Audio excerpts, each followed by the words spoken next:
Salut les inconditionnels de Sen Média TV donc tey moom dañuy ñëw ak mbégte gu bare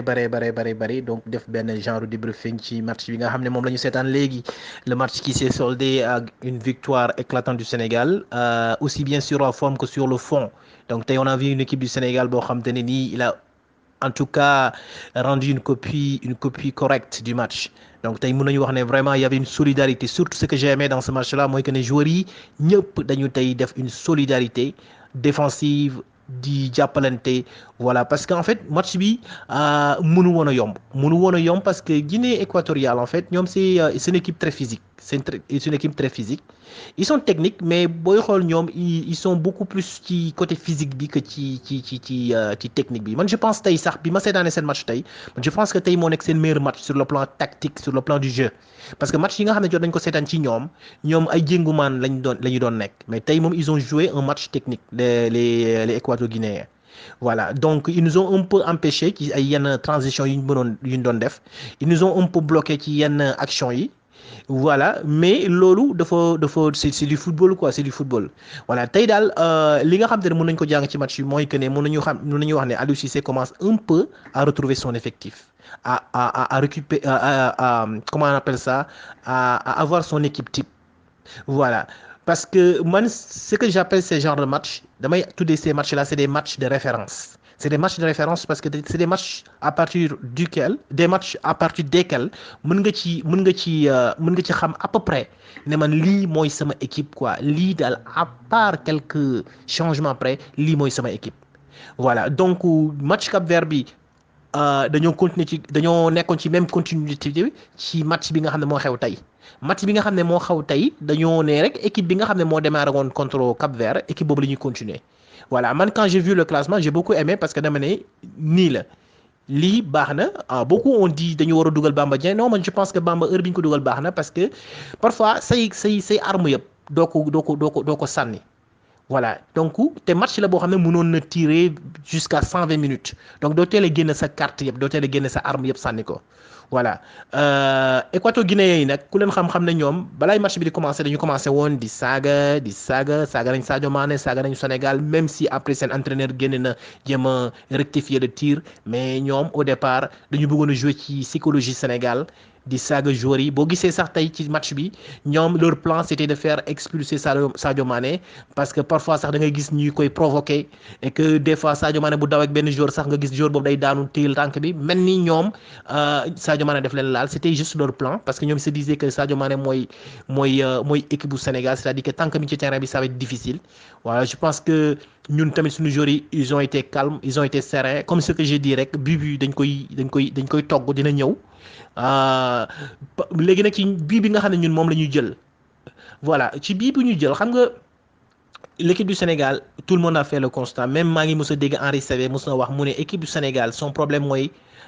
suñu jugee mi-temps suñu ñëwaatee donc suñu entame match après mi-temps dafay nekk tout le temps un problème loolu man xawma lan la je sais pas ndox bi ñuy naan la je sais pas bon aujourd'hui on va pas faire de critiques parce que tey vraiment c'est la victoire qui est plus importante mais nañuy bàyyi xel ci concentration bi voilà parce que action boobu noonu am na action bi ko jiitu mooy bi indi penalty bi nga xam ne dañ ko annulé loolu décision arbitrale boobu noonu c'est la meilleure décision parce que bal bi Kalidou Koulibaly loxoom mi ngi collé wu ci kiyam mi ngi ci yaramam donc loolu mënul woon nekk penalty mais juste rek pour fàttali Kalidou Koulibaly que c'est un joueur c'est un défenseur international et que dinañ koy gis muy def muy jël boot loxoom di ko def ci ginnaaw loolu dafa war a constant parce que quand un défenseur est dans sa surface de réparation le premier réflexe bi war a ñëw mooy da ngay jël sa loxo boot ko sa ginnaaw loolu ngay njëkk a def loolu nag peut-être que manque de concentration c'est cette action là ba defu ko mais man maa ngi doon gis sax te toutes les actions daf ko doon def mais loolu moom nañ koy def de façon constante et régulière à chaque fois suñ duggee rek ci biir surface de réparation bi ñuy ñële di centrer wala def dara rek nañu jël seen loxo dugal def ko ci seen ginnaaw waaw donc loolu mooy c'est la première chose à faire donc peut-être nag il a un peu péché sur cette action là moo indi bon penalty bi de toutes les façons du penalty dañ ko mujj sax annulé mais que ñu ciy bàyyi xel quoi mais dans l'ensemble vraiment le Sénégal a rendu une copie correcte je veux vraiment saluer Saliou Ciss beaucoup ont critiqué Saliou Ciss mais man j'ai toujours cru en Saliou Ciss man dama mës a gëm ne Saliou Ciss c'est un excellent latéral gauche c'est un excellent latéral gauche c'est-à-dire que nag ñu ci bëri dañ koy juger ci parfois ci ay bu nekkee en méforme rek ñu ne woy Saliou Ciss lii Saliou Ciss là mais Saliou Ciss il y a pas meilleur que Saliou Ciss Saliou Ciss c'est un excellent latéral gauche c'est un excellent latéral gauche mais damay wax rek li Henri Camara wax ci Saliou Ciss nee na Saliou Ciss gars yi dañ koo yab rek nee na nag man moo ko doon conseillé dama koy conseillé mu wuti Bayra loolu moo ko manqué et man je pense que ne loolu la parce que Saliou Ciss tey man moom laa doon wax ne moom c'est l'homme du match man Saliou Ciss laa doon jox homme du match parce que Saliou Ciss moo def action bi dàq ci match bi te pas action boobu moo indi troisième but bi mais vraiment quelle reprise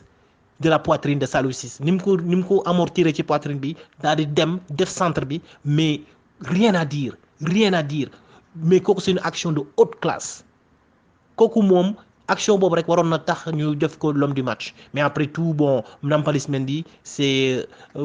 sunu joueur la donc su jëlee l'homme du match aussi on est content mais voilà en tout cas daal de façon résumée dinañ defaat xëy na peut-être benn débriefing mais cette équipe du Sénégal là a de la matière franchement c'est une équipe qui a de la matière donc maintenant léegi match bi nga xam ne dafay ñëw kon Burkina Faso bon on va préparer ce match là le Burkina c'est une équipe joueuse boo xamante ni nii daje nañ ci plusieurs fois mais dëgg instant bii nii wax dëgg yàlla ñun suñu mënul Burkina waruñoo mën waaw ñun waruñu ragal Burkina ñun suñu mënul Burkina waruñoo mën waaw war nañu mën a gëm ne ñun instant bii nii wax dëgg yàlla y a de la place pour dem final te je leur souhaite ça donc jaajëf gars yi jaajëf woy leen di abonné ci Sen Média TV dinañ continuer waa defaat beneen débriefing parce que à chaud nii xol la ñuy waxee maanaam on est trop content mais après bu ñu demee ba dal tuuti nañ gën a def yeneen analyse jaajëf